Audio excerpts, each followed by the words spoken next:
Bismillahirrahmanirrahim. Assalamualaikum warahmatullahi wabarakatuh. Perkenalkan, nama saya Sulfiani, salah satu mahasiswi di Universitas Megabuana Palopo, program studi S1 Kebidanan.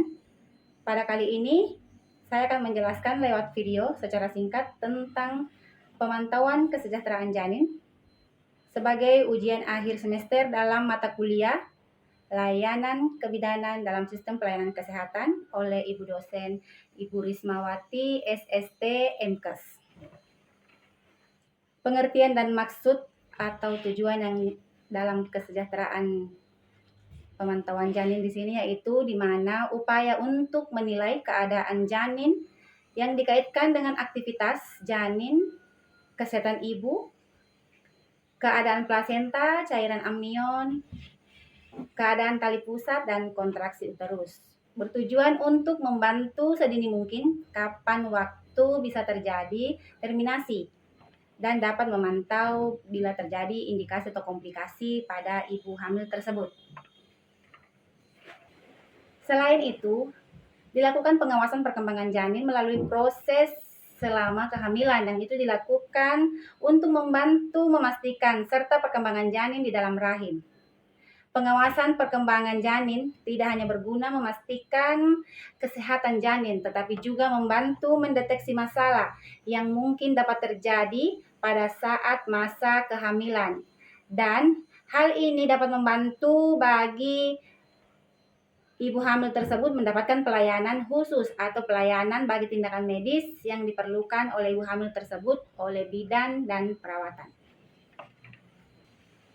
Pemeriksaan pertama biasanya dilakukan pada trimester pertama kehamilan, yaitu pada usia 1-3 bulan atau biasa disebut 8-12 minggu. Pemeriksaan perkembangan janin ini minimal dilakukan 1 kali pada trimester pertama, trimester kedua 1 kali, dan trimester ketiga 2 kali. Dan sebaiknya berdampingan dengan USG. Pemeriksaan dilakukan oleh dokter.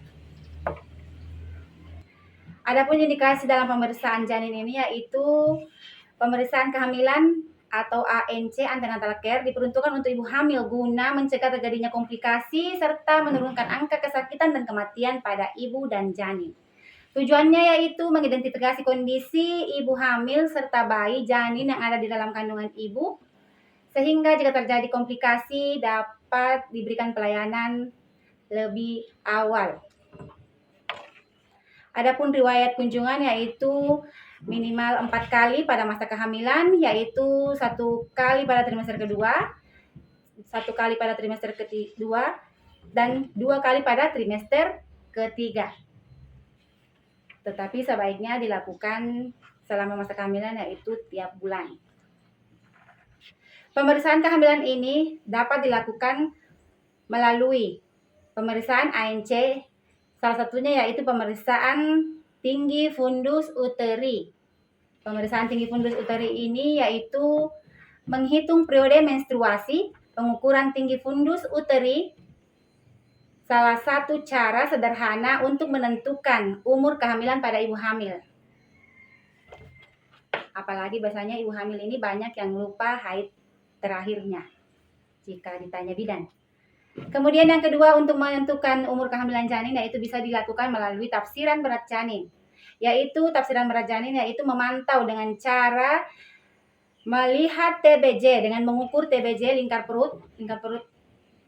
Kemudian melihat apakah kepala sudah masuk dalam panggul dan belum masuk dalam panggul. Selain itu dapat dilakukan palpasi abdomen.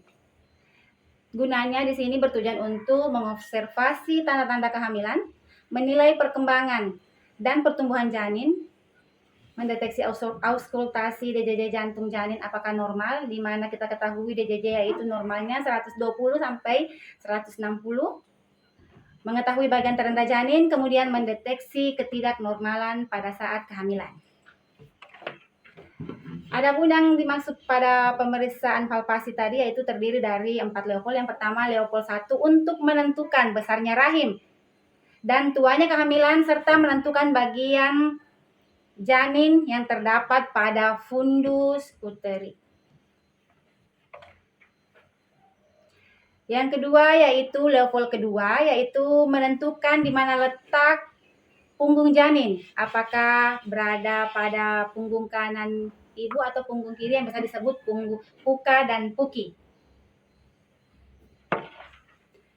Selanjutnya yaitu Leopold 3, yaitu di mana Leopold 3 di sini maksudnya menentukan apa yang terletak di bagian bawah rahim. Apakah bagian bawah janin sudah masuk atau belum? Yang keempat yaitu Leopold 4 menentukan apakah yang menjadi bagian terendah janin, yaitu dapat diperiksa melalui kedua jari. Jika masih bergerak berarti masih masuk, jika masih bergerak berarti masih bisa belum masuk dalam panggul, dan jika sudah tidak bergerak berarti sudah masuk bawah panggul. Pemeriksaan DJJ artinya yaitu pemeriksaan denyut jantung janin, yaitu bertujuan untuk kesejahteraan janin yang dinilai lewat pemeriksaan DJJ yang biasa kita gunakan jika di puskesmas seperti Doppler, jika di rumah sakit bisa melalui USG. Kemudian memantau apakah BJF normal, yang kita ketahui bersama BJF normal itu yang 120 sampai 160 kali per menit. Dan bisa melalui tanya jawab kepada ibunya. Jika berada di bawah 10 kali satu hari berarti tidak normal. Ibu dianjurkan memeriksakan kehamilannya pada pelayanan kesehatan yang terdekat. Pemeriksaan denyut jantung janin di sini yang biasanya kita gunakan sebagai Doppler, yaitu biasa digunakan di puskesmas. Itu sangat membantu bidan dalam menentukan normalnya denyut jantung janin. Dan ibu merasa bahagia jika pada saat pemeriksaan ibunya mendengar langsung pada saat kita melakukan pemeriksaan ANC, dan disarankan dan memang wajib bagi ibu hamil semua disarankan untuk melakukan USG, pemeriksaan lebih lanjut ke dokter ahli kandungan supaya mengetahui apakah janinnya ada komplikasi atau indikasi. Selain USG, ada juga tes lain yang bisa kita lakukan, yaitu seperti tes non-stress dan atau NST.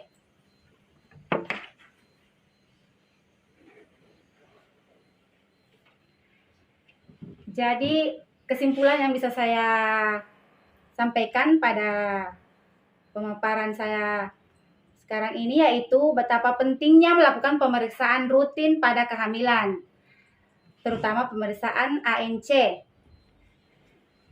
yaitu untuk menentukan dan memantau sedini mungkin kapanpun dapat terjadi terminasi kehamilan dan dapat mengurangi angka kesakitan, angka kematian pada ibu dan janin.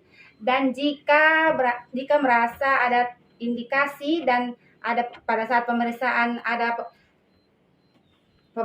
pemeriksaan ditemukan komplikasi atau indikasi, sebaiknya kita lakukan kolaborasi dengan dokter untuk pemeriksaan lebih lanjut supaya ibu hamil mendapat pelayanan lebih baik dan sehingga ibu bayi sehat selamat.